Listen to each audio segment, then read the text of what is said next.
Welcome, ladies and gentlemen, to the Gap Fillers podcast. Thank you for joining me once again.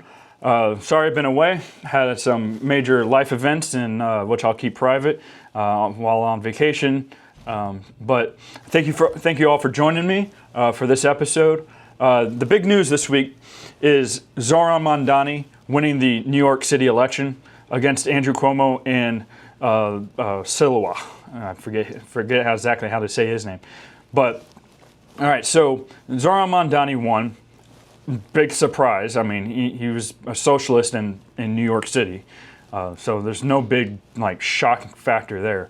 The idea that people supported Republicans supported Cuomo over Silva was pretty baffling in my opinion, because they are actually why did I say that? It shouldn't be baffling, because that's the typical, there's somebody worse. There's somebody worse, and that's the way, I've been paying attention to politics since I was 8 years old, and that's been a huge, ever since I've been paying attention. That's the story. John McCain won the Republican primary. You have to support him. Or do you want Obama to win? Well, he's a terrible candidate, so he loses. All right. And then, you have Mitt Romney against Obama in 2012. Same thing. And then you have Trump kind of come out of nowhere, kind of a dark horse. I haven't been a huge supporter of Trump in 2016. I supported him more in 2024. Because of he basically came closer to me in politics rather than me coming closer to him. Now, my views kind of did change. I was more libertarian-esque. But anyways, it kind of is reminiscent of that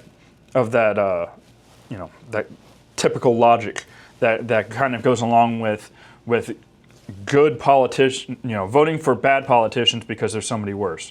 So we end up with a Cuomo versus Mamdani fight when Mamdani still wins.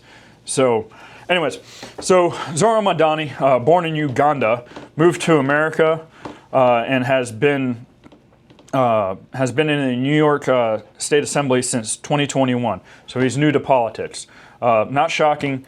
If you've watched the news at all, he's very communist-esque, right? So he has those reasonings, that typical communists, or the people who are heavy socialist. I want to refrain from using communist right now, just because it becomes a trope and becomes more of a ad hoc kind of, it loses its value. It becomes a platitude, because if anybody is not agreeing with me, they're a communist.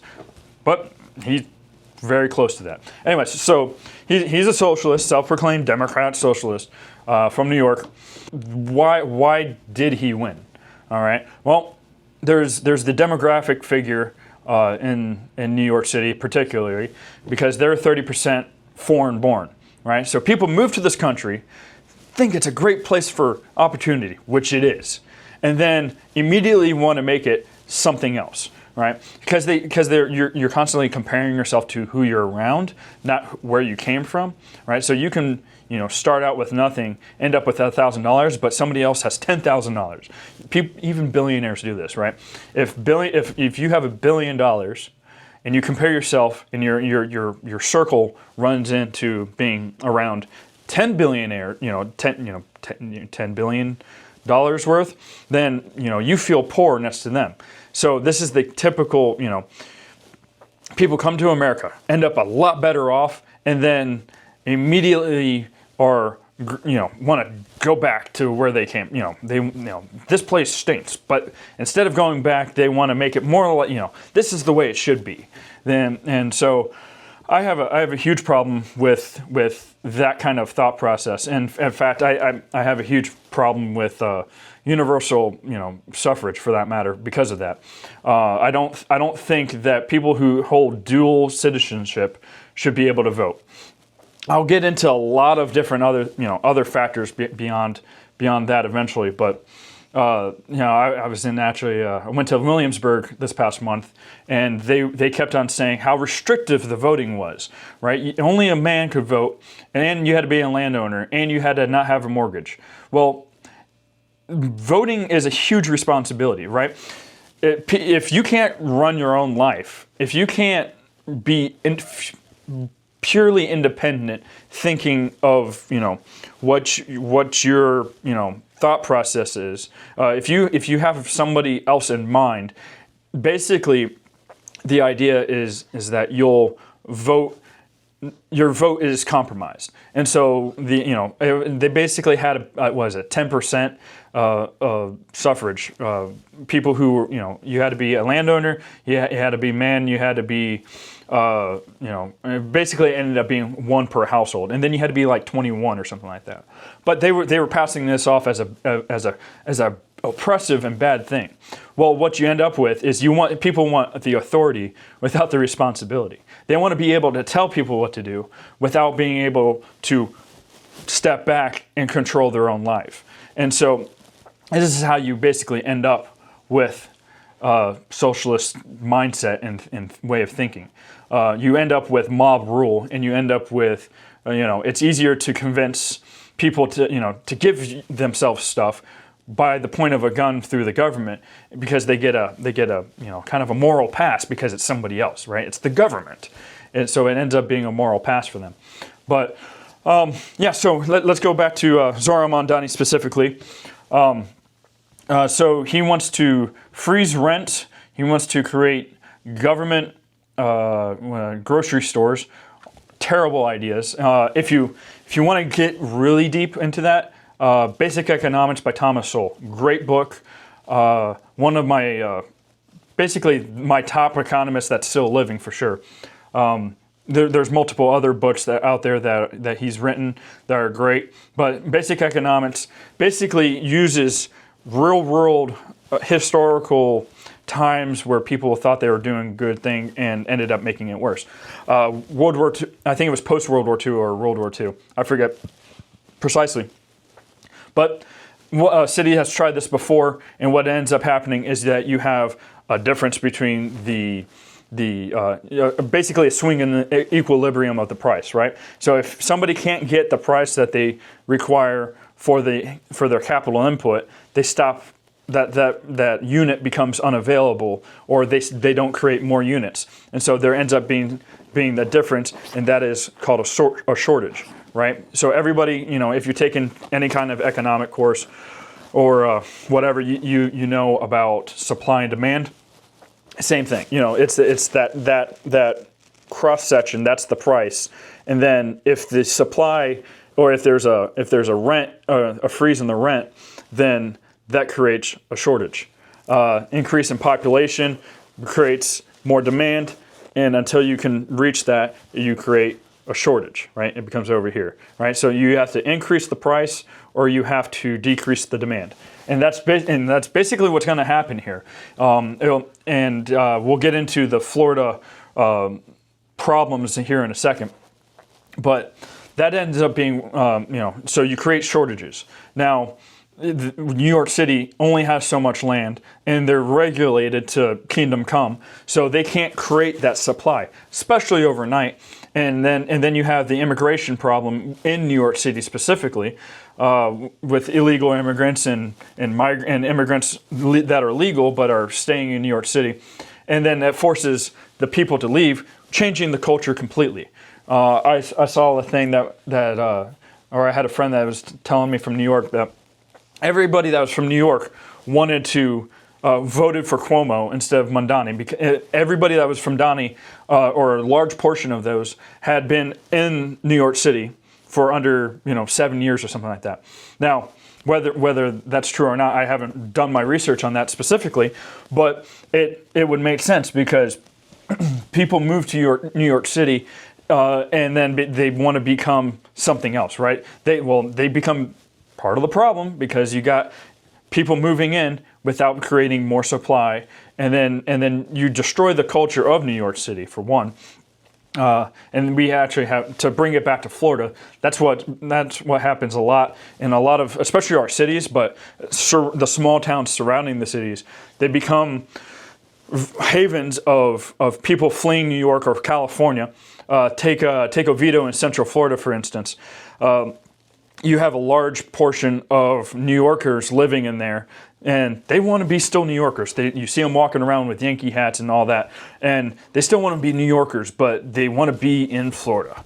And basically, it has pushed out the rural population. Oviedo used to be a fairly rural town, and then basically has become this, the strip mall kind of, all cookie cutter houses, just the same problem that's going around all of Florida.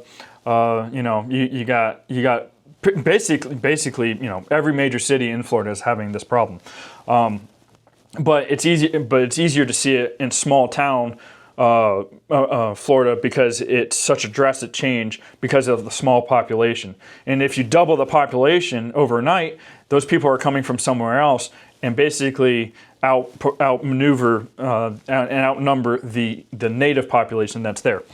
And so you end up with this cultural shift, that people don't know how to take care of the waterways. They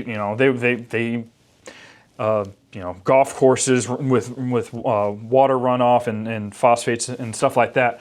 But people don't look at that. They want it, they don't care about rural Florida. They care about, their purely good manicured lawn. And that's what their idea of moving to Florida is, not taking care of the waterways, not taking care of, being a good steward of the land, so to speak. I can't believe how, far I've come on stuff like that. But so you basically have that influx of population.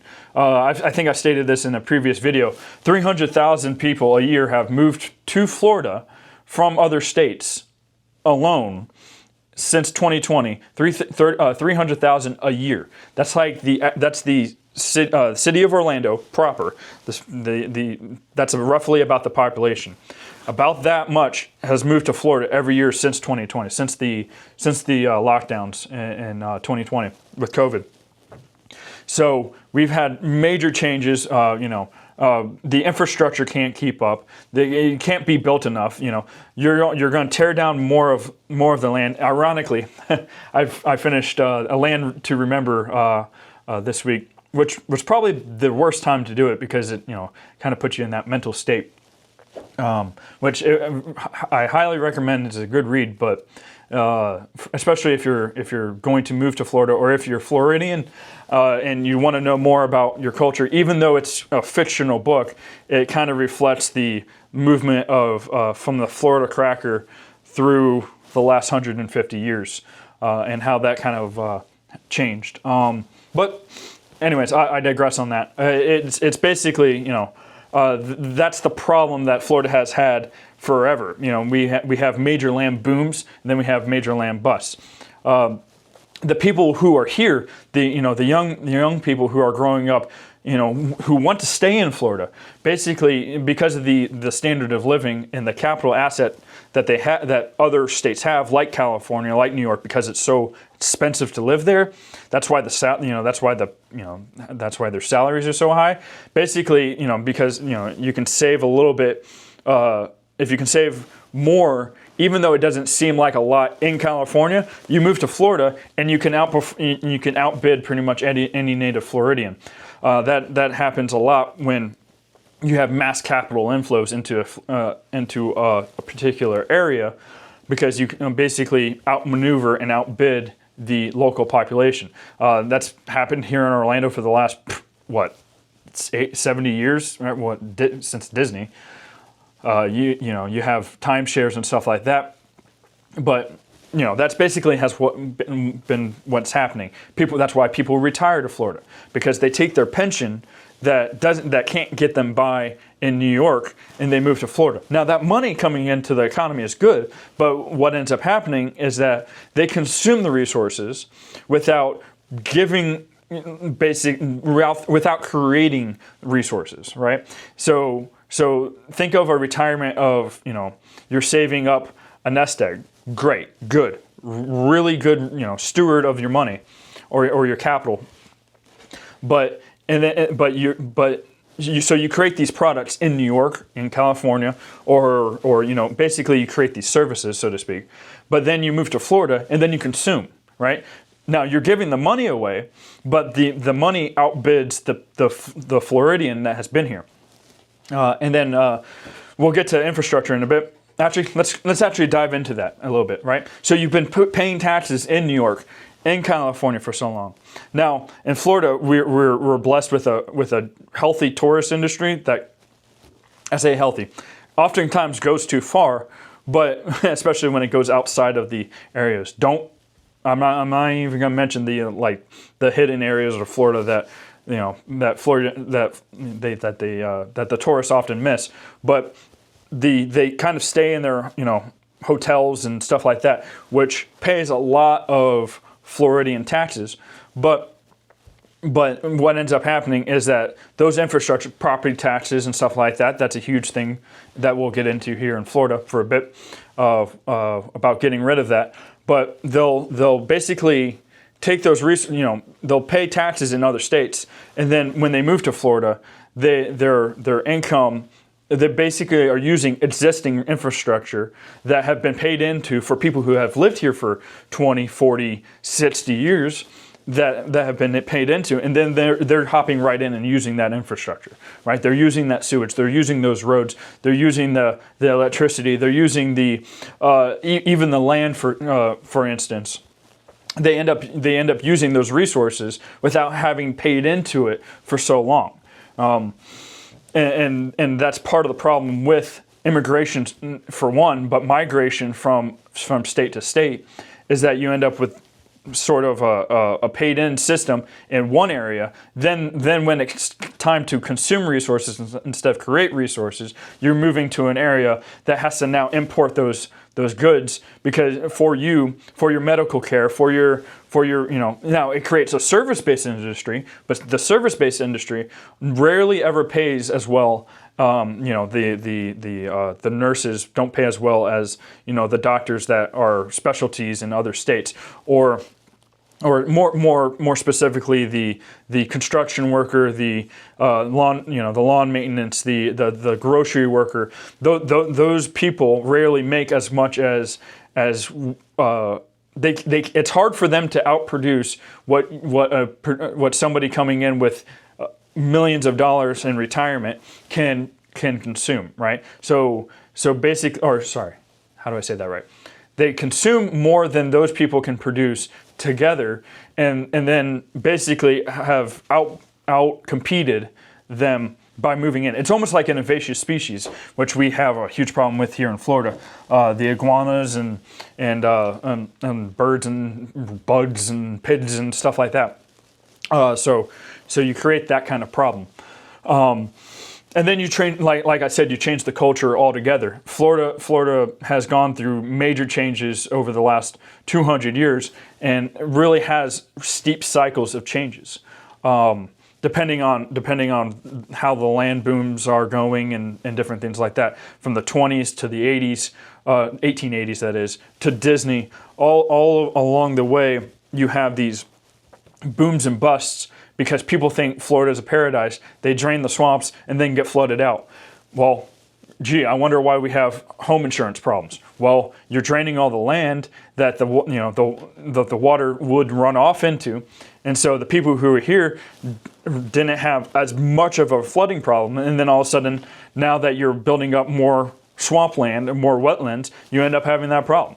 Then you're out competing the agriculture, the existing industries, just to plop a home in the villages on and live in this weird, grotesque, perverse area that it's a very weird situation in the villages, which I want very little to do with, and that kind of culture accumulates in there. It's rich old people trying to recreate their teen years by being sexually promiscuous. The villages has one of the highest STD rates, especially of the old. It's grotesque. It's perverse.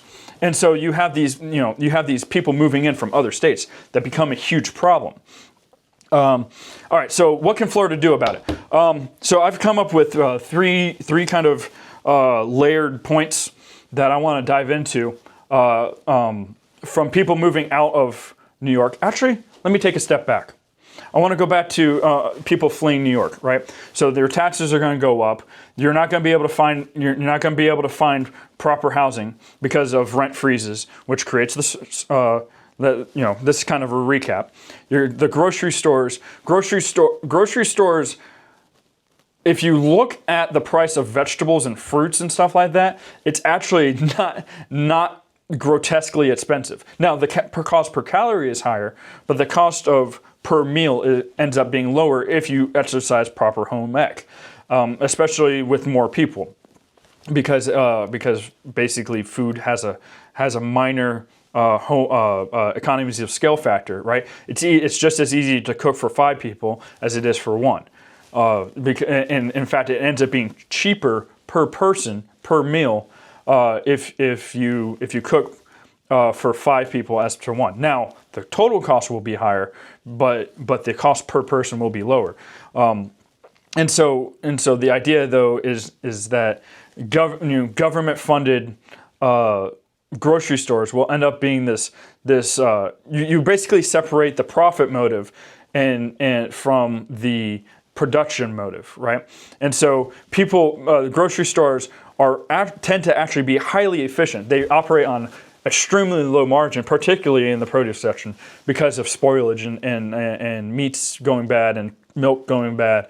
They have low shelf lives, and so their higher margin is actually on the goods in between, like the crackers and the cookies and the chips. The stuff that they can sit on the shelves forever will actually be a lower margin or a higher margin as opposed to a grocery store produce section, because they need to move that produce quickly in order to prevent spoilage.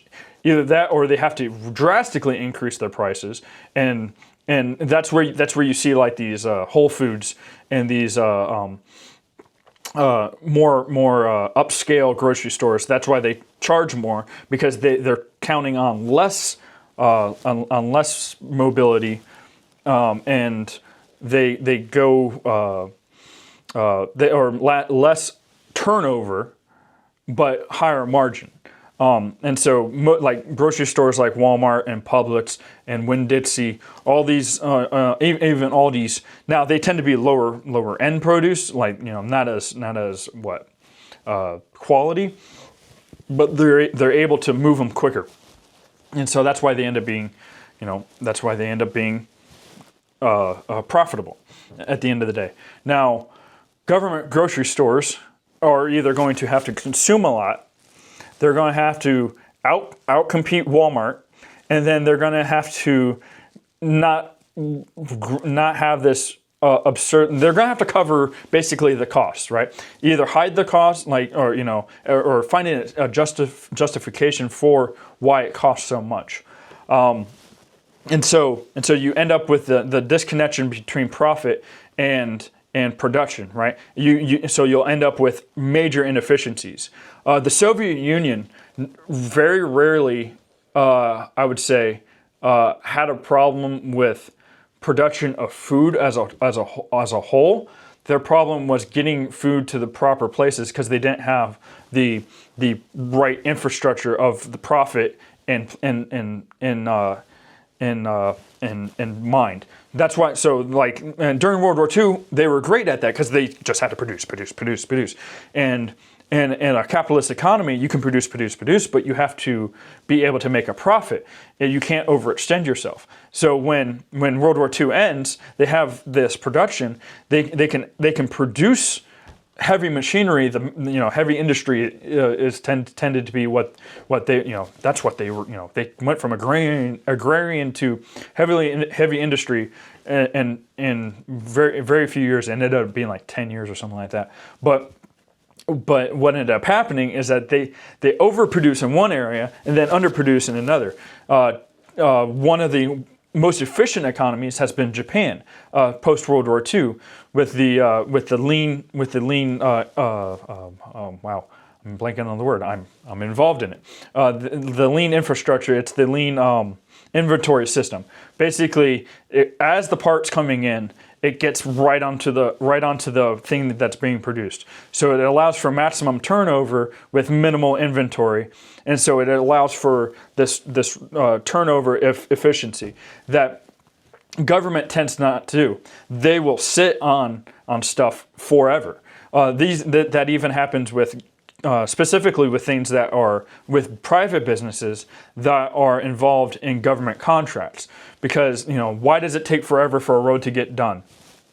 Because of government contracts, right? You can milk a government contract. That's why in construction the joke is that you got 3 people working, 1 person, or 3 people watching, 1 person work. It's usually the government work that kind of goes along that way. So you'll see a bunch of people standing around watching 1 person dig a hole.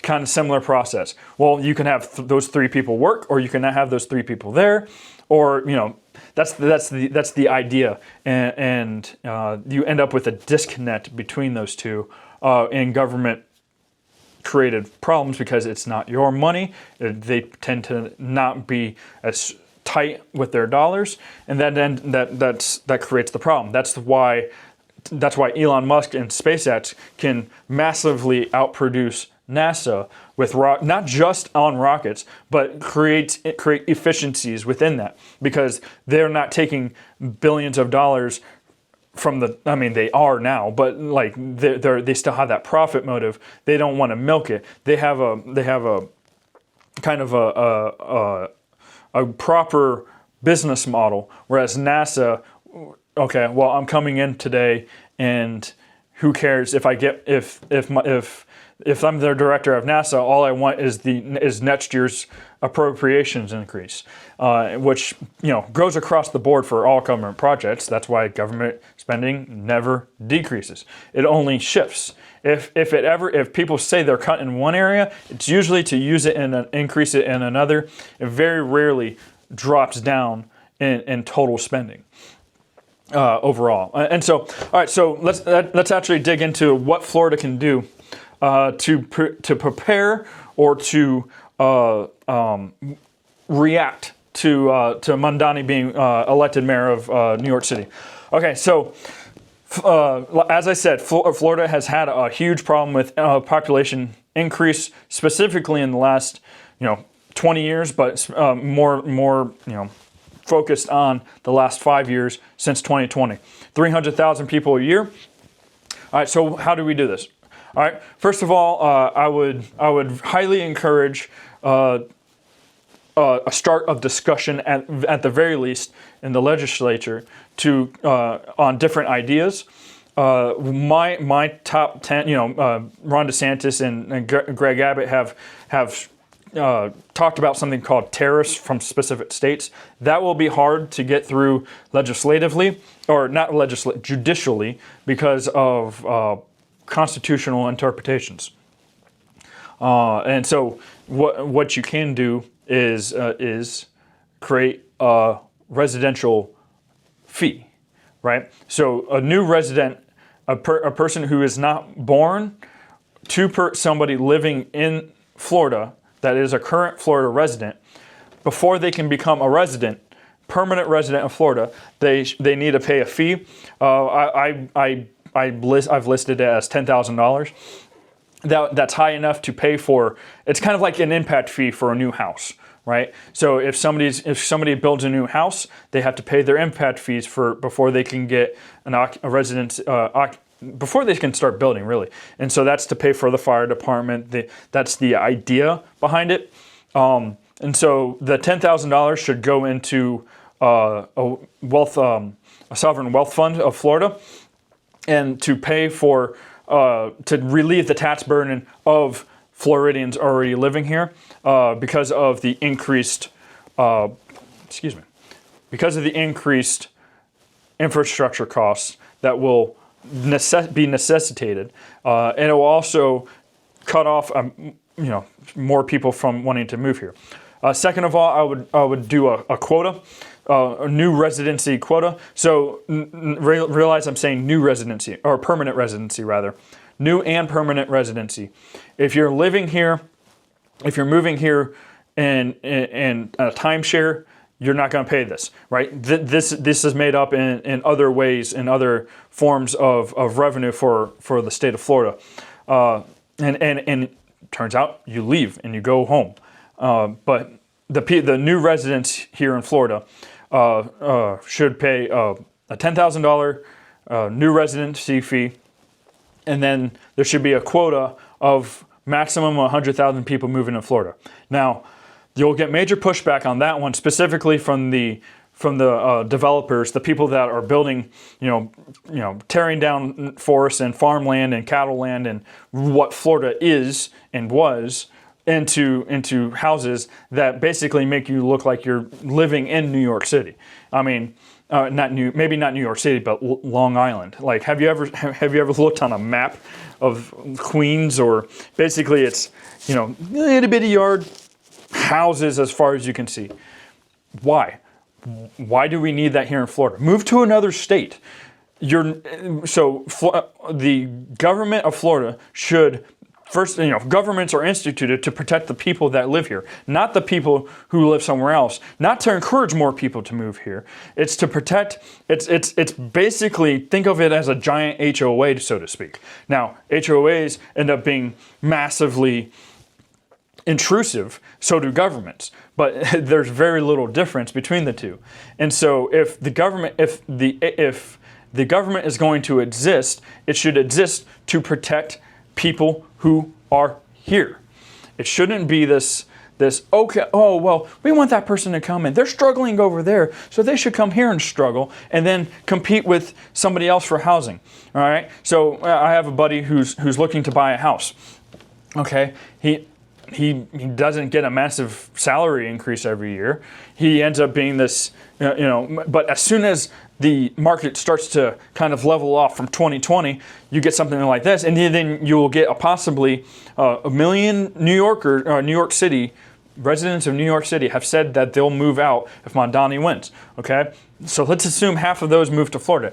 So you got a 500,000 resident boom in Florida, out competing the people who are living here, the people who are just getting started here in Florida, and so this will allow people like him to maybe not outcompete, but not be as harmed from that. It will maybe encourage people to move to California, Washington, or Oregon, somewhere else besides Florida, Tennessee, and Texas, or pretty much anywhere in the South. Like I said, I went to Williamsburg this past month, and what I realized is that rural Virginia, very nice. Central, like the cities of Virginia, very terrible, very, very liberal. They end up being these, there was an election this week in Virginia, and where the whole state is basically legislated by Richmond and Charlottesville, and then Alexandria, the northern part close to DC, where all the government contractors live. And so all those people vote Democrat because DC is 90% Democrat. Washington, D.C., the people, residents of Washington, D.C. And so what ends up happening is that you have the spillover into Maryland and Virginia. Now, I've suggested that Virginia cede their portion of Washington, D.C. That was kind of reserved after the Civil War back to D.C. and possibly give the conservative voice a better chance, or the more rural voice a chance. I want to distinguish between the two, because conservatives the idea of conservative has been split in 15 different directions, which ends up being the product of success, so to speak, of winning an election. That's the coalition tends to break up, and that's what the Republicans have been for so long. Or for at least the past 15 years. 15 years? Yeah, 15 years. Ever since Obama, there's been coalitions to try to get to coalesce against the Democrats. Because with immigration and with with immigrant and foreign-born being the highest it's ever been in United States history, you end up with a competing factor. You end up with people being imported and being able to vote just as somebody who's been here for 50 years. It doesn't make that literally makes no sense. And then thirdly, all right. So you got new residency fee of $10,000, a maximum quota. I listed it as 100,000. People, I immediately got some pushback that said, no, it should be none. Well, you can't do that, but you should have a maximum new residency quota. And then lastly, third, you should have a probationary period before you become a full-on resident. That means you don't get the homestead exemption. You don't get voting full voting rights. What that looks like, we can go into maybe in a future episode. You might have trouble getting that with national elections, but you might be able to do that with state and local elections because, like the Thornton decision in the 90s, decided that Florida can't institute its own term limits on representatives and people who are elected to the national government, but you can still do it to the federal government. So you might be able to get away with reducing the amount of people who move in and immediately vote to be like where they came from.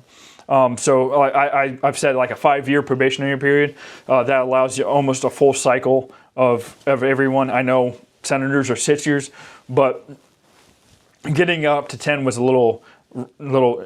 I wouldn't say no to that, but it's a little odd for it to be that long. But I say 5 years would be a good minimum voting chance. So they don't immediately vote here, come here, change the outcompete you on housing and for goods and services, and then they don't outcompete you for voting for their government. Because if they move and they live within that area, they get the same person, they get the same vote to cancel out the person who's lived there all their life's vote. And that doesn't seem right at all. Well, this has been a longer form podcast. I thank you all for joining me. For those of you who have stuck around this long to listen to me. If you want to support the podcast, subscribe on YouTube or on Spotify. I've been focusing on YouTube because it tends to get the video out there more. More impressions equals more views equals more impact on the culture, and that's what this podcast is all about: influencing the culture. It's a lot more than politics. It's the microeconomics to affect the macro as a whole. So that's what we really are trying to focus on. So we want to get our voice out there. So subscribe, like, comment. Commenting and liking tends to boost the videos a lot more too. And then we're looking at different options, different improvements to the podcast coming up here in a bit. But once again, thank you for joining me, and see you in the next video.